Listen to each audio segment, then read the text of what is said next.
got some nice long hair. Mga kasaykimay, ng ating tatalakayin ngayon ay tungkol sa baterya. So, mga kasaykimay, meron ako ditong baterya.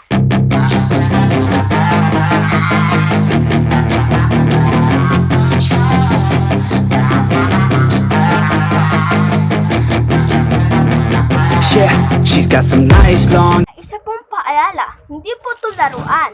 Kaya po wag nating paglalaruan.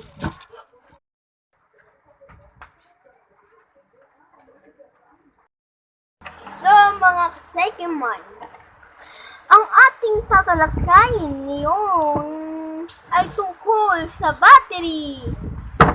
Ngayon guys, magte-testing tayo ng battery. At magte-testing din tayo ng bulb. Dalawa po ang te-testingin natin.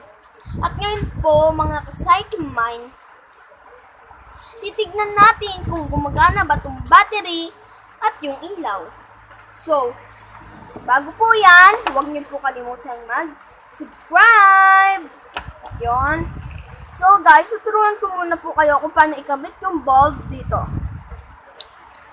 So guys, ito makikita nyo parang may spring siya sa loob. So, ipupush nyo with the bulb. Yan. Push mo yan, te. And, iliko mong ganon. Like that. And after that, ang gagawin natin mga kasaykimay, ite-testing natin. Pero bago yan, may ituturo muna ako sa inyo. Kasi guys, may tinatawag tayong negative and positive. So, saan nga dito yung positive and negative? Yan. Yan nga ituturo ko.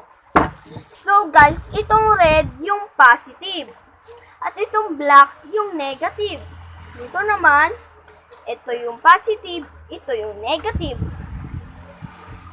At yan guys, testing na natin.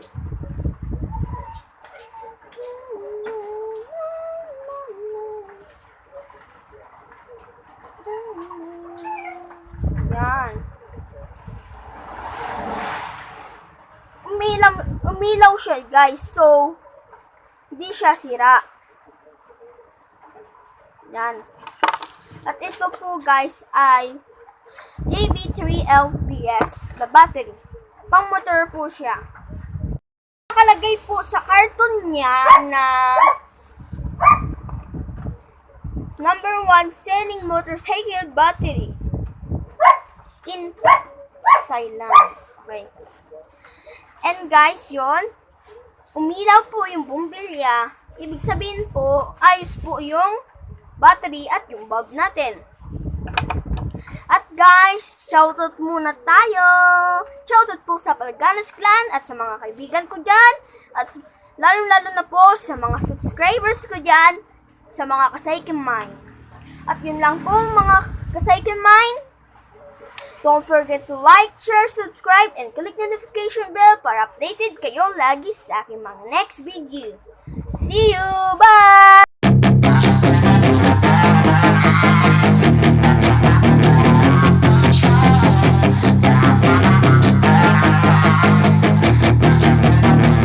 Yeah, she's got some nice long hair, and you know that she's a bad chick.